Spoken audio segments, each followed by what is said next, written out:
And it truly is my honor to welcome both these luminaries in Bangalore at this conference. I think it's important in order to be able to understand the path that India must aspire to. Coming towards from a 75th year to a 100th year, from a Amrit Kal, from a Shatabdi Kal, Amrit Kal to a Shatabdi Kal. I think it's important to understand a perspective of history. And if you look back in history of all the countries that have emerged from a very long drawn colonial past, I do believe honestly that there's hardly any like India. A country of 130 crore people, 1.3 billion people, with such diverse linguistic backgrounds, cultural backgrounds, all who have come together and put in place very strong democratic foundations, upholding them in the worst scenarios in the global order.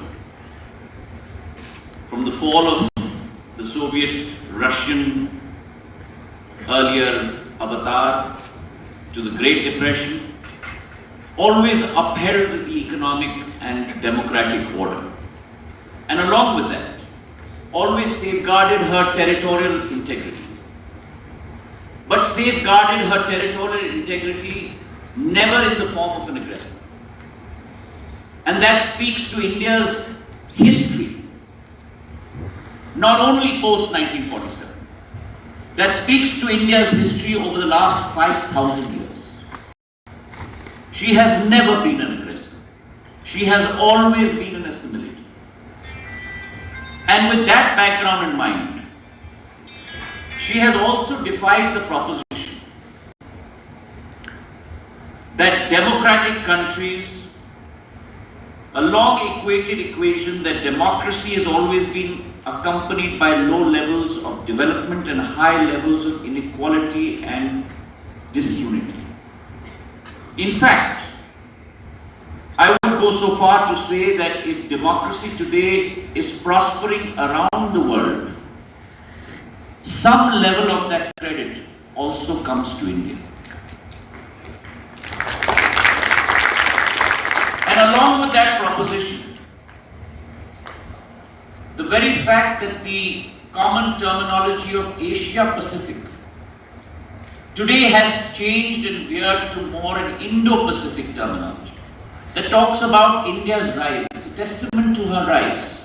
And along with that, the way that we have guided the world during the pandemic, the measures that we've put in place, the scientific vaccines that we have produced, a country that used to import vaccines in her history, today has become an exporter of vaccines. And along with that policy, the fact that India will now become a flag bearer of democracy, of growth, and of peace to the world. But in order to understand the path of this transformation, this transformative process, I think it is also important to look at a very unromanticized view of India. Look at the last 8 years in terms of our path. And let's look at the numbers. FY 10 to 14, 2010 to 2014, India grew at a CAGR of approximately 4.6%.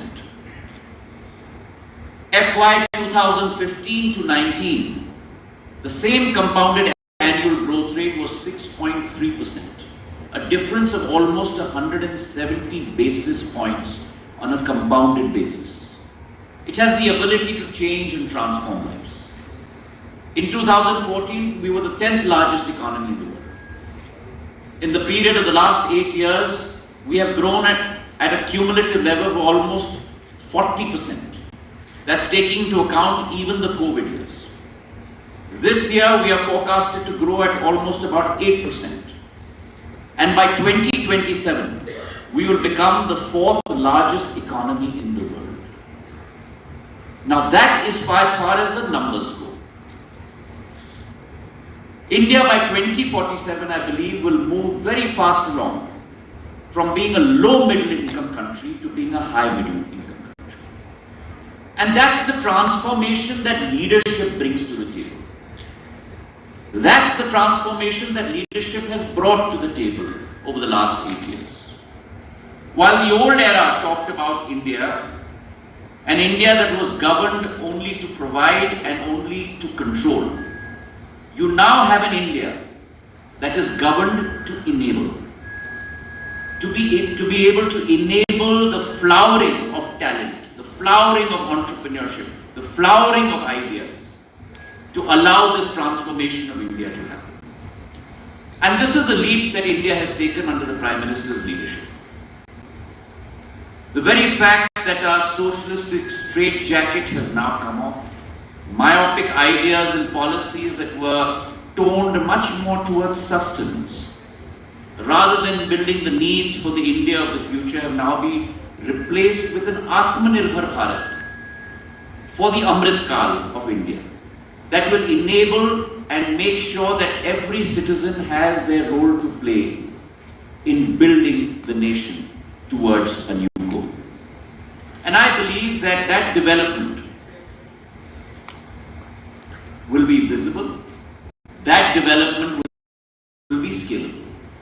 But it's important to be able to understand what the foundations of that development model will be. And I believe that there will be 8 pillars to that foundational model. The first pillar, on a micro basis, has to do with the saturation of schemes. It's very important, I believe, in any country to be able to empower our human resources to be able to achieve their full potential. And therefore, the thrust in the last 8 years has been on those areas of empowerment of our human resources, on education, on health, on power, on drinking water, on infrastructure. And if we look at the last 3 years alone, the last 36 years alone, this was an astounding statistic that through the direct benefit transfer scheme, close to about $200 billion have been transferred directly into the accounts of 950 million people in our country. The loopholes and the leaks have been plugged. Now what does that mean? $200 billion sounds like a large amount of money with 950 million people. But look at the amount that has reached every single person in our country. $86 per person per year, transferred directly into their accounts.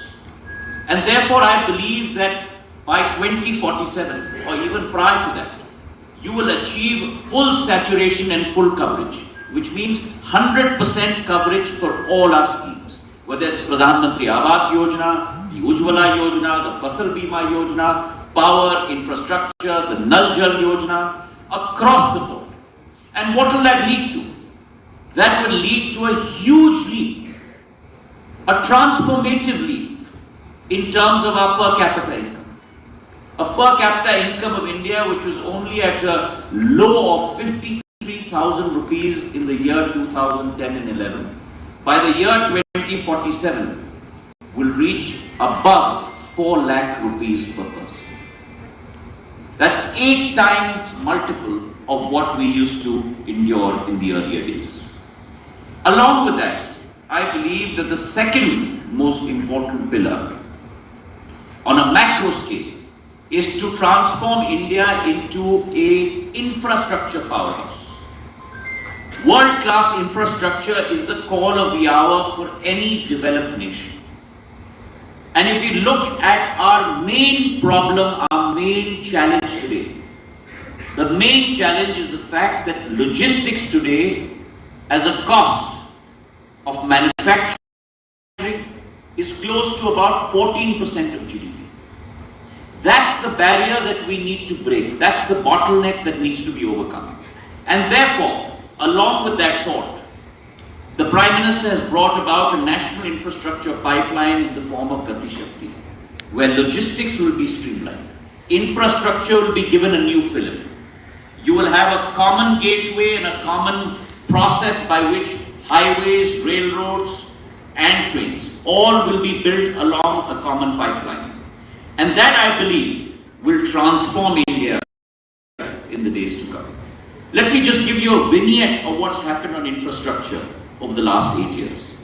On the highways front, we have built almost 150% of our original highway length prior to 2004.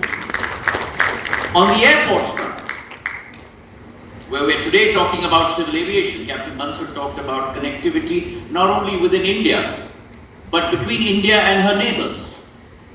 That's something that we are pushing in the Ministry of Civil Aviation extremely hard.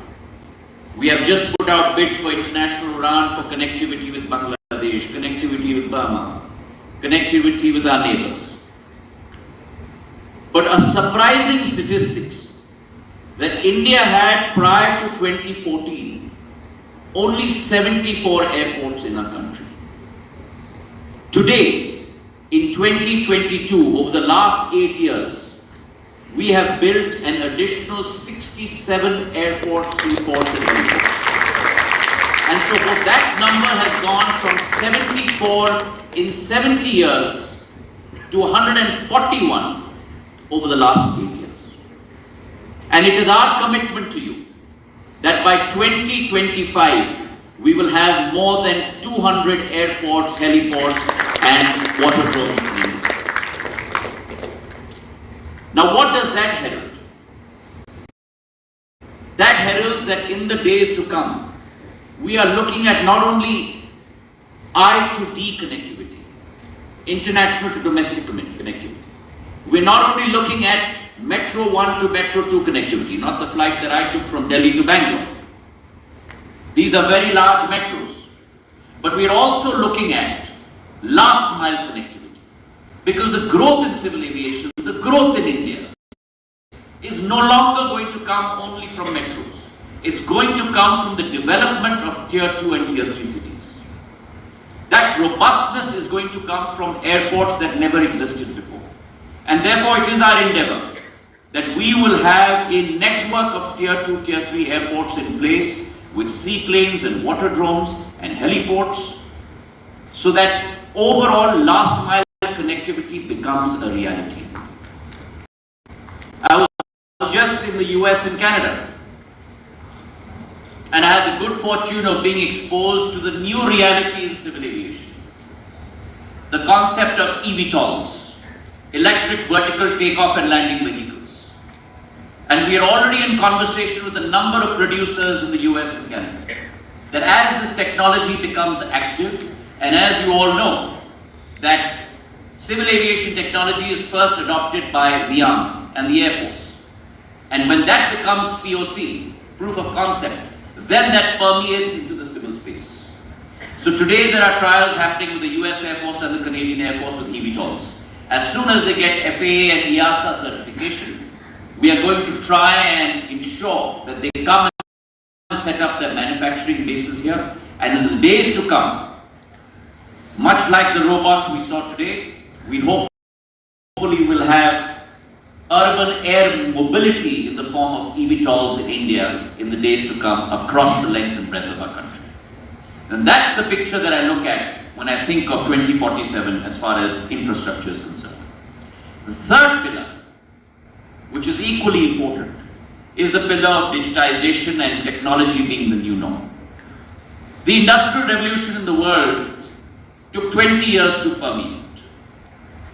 The internet revolution took 10 years, starting from the ARPANET. But technology today is all pervasive. Moore's law is the norm. And in a period of months and in a period of years, what earlier seemed impossible is already being adopted as we go along. And therefore, in the area of technology revolution also, India has moved a long way down that curve. In 2014, we embraced digitalization with the JAM Trinity, Janadhar, Janadhan, Aadhaar and mobiles. The combination, the Trinity, the combination of all three. And today, it's amazing to know that the amount of digitalization and the digital flow of currency today in India is equal to the GDP of 21 countries. That's the level that we have reached today. We have 1 billion people with biometrics in place. We have today 1 billion bank accounts. And that is going to be the path of the future as India becomes the cradle of innovation. Almost like a place from Star Trek. The concepts that are strange to us today but will become common parlance in the next couple of years. Robots, Internet of Things, artificial intelligence, drones, all across the board. And along with this pervasive Internet revolution and technology revolution comes the rise of a new paradigm in India. Her Excellency spoke about it. We are today primarily an agrarian or a service-led economy. The breakup of our GDP is roughly 16 to 20% in agriculture, 60% in services, and a very low level in manufacturing. I see with the productivity-linked incentive schemes that we've put in place for manufacturing, our concentration on semiconductors, our concentration on telecom, a new revolution coming in place with a PLI scheme focused on drones, on pharmaceuticals, on automotive industries, on semiconductors, on solar batteries. Along with this growth, you're going to see a huge transformation in India on our GDP position. And I look at 2047, where manufacturing will be close to 35% of our GDP, services about 55%, and the balance 10% devoted to agriculture. So along with this fourth pillar, in the days to come is going to be the rise of the urban economy. You're going to see in 2047 a decentralization of growth. The emergence of multi-mini tier 2, tier 3 cities that are going to be transformed into tier 1 cities. And an example for you is the first international multimodal logistics hub is coming up nowhere else but in Jogighopa in Assam. And that heralds the new paradigm that is going to turn the pace in India for industrial growth. Also, the concept of one district and one product is going to lead to a specialization. Michael Porter's theory of comparative and competitive advantage, even within districts, lest we forget within states. And therefore today you have lemon and king chilies being exported from Assam to London and Germany. You have jackfruit from Tripura going to Germany. And you're going to see much more of that as the Northeast moves out from its original era of darkness into one of development and growth as the days go on. So I really see India emerging as an economy with multiple poles. And by multiple poles, I'm talking about numbers in the 40s to 50s to 100s. Fragmented and decentralized mini economies powered and connected digitally with international markets. As 60% of our urban population, we will see an unbelievable rise in smaller and more powerful cities. Her Excellency talked about the sixth pillar that I was going to mention, that of our demographic dividend. China doesn't have the demographic dividend that we possess. China is an aging economy. We are still a young economy with 70% of our youth being below the age of 35. We are talking about close to 800 million people, 3 times the population of the United States of America and 1.5 times the population of Europe. That truly is our opportunity as we go by. So in the next 25 years, we have to continue focusing on building capability, and capability. That, as Her Excellency identified, is a challenge for us. But I always look at a challenge as an opportunity. And if we build that capability, the time is not far when 25% of the global workforce will be Indian. And close to 25% of the global workforce will be Indian, and close to 15% of global GDP will be contributed by India. That's up 5 times from the 3.2% of global GDP that we are at today.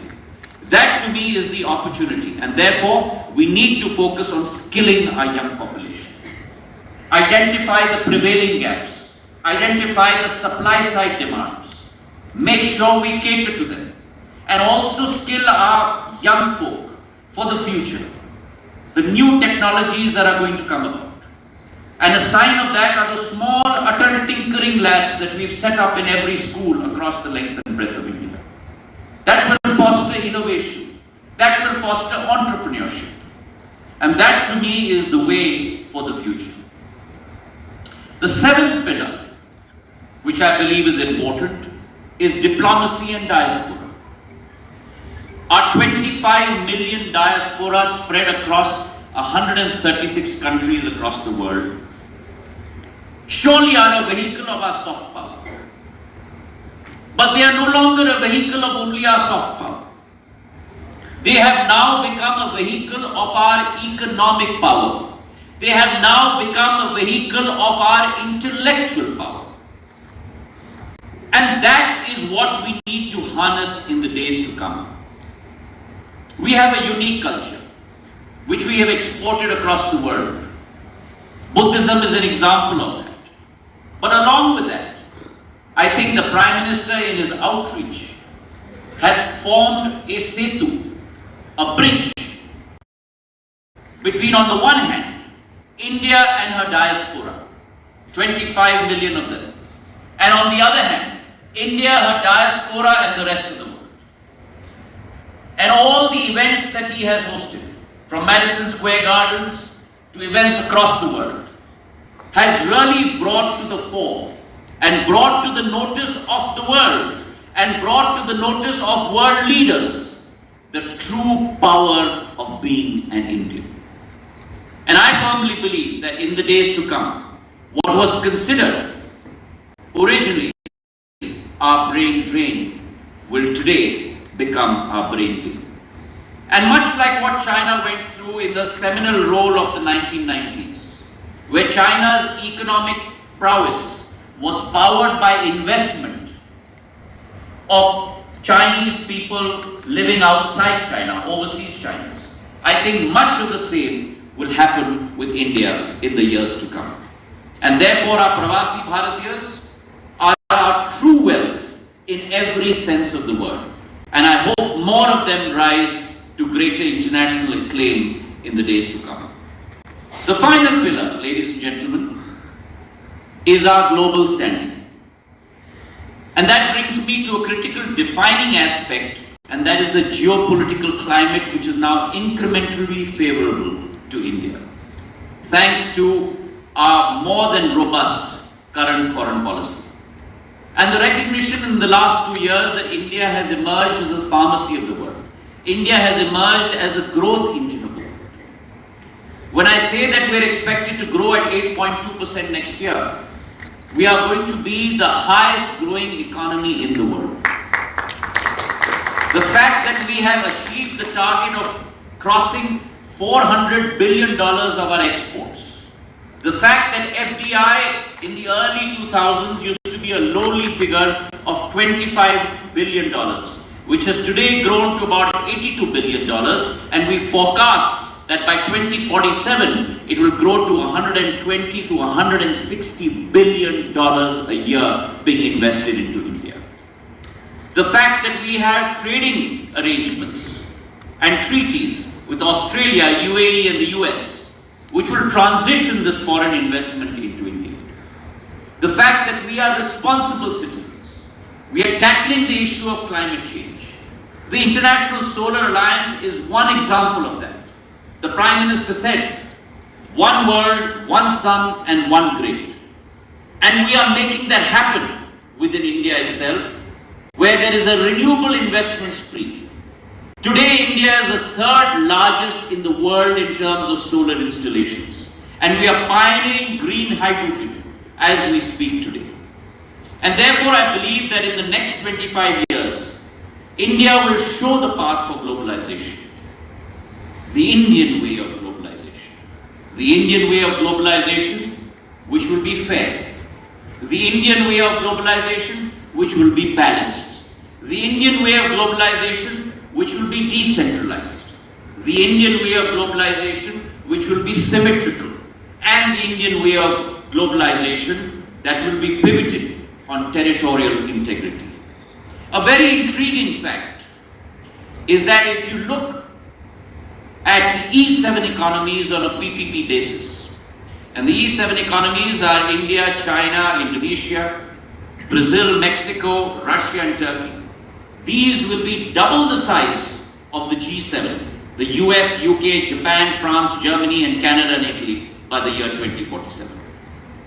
And therefore, in conclusion, the Indian way, I believe, ladies and gentlemen, will shape global culture, will shape democratic ideals, based on our long-standing values of Vividhata mein ekta, unity in diversity. As Her Excellency said, Vasudhaiva Kutumbakam. The world is one family. India no longer will be defined by others. That is an era that is past. India will define her own rightful place in the comity of nations. She will be a responsible partner, a guiding light, a leader, transforming herself from Vishwa par Nirbhar to Atmanirbhar, from Vishwa to Nirbhar to Atmanirbhar, to eventually Vishwa Bharat par Nirbhar. Thank you very much.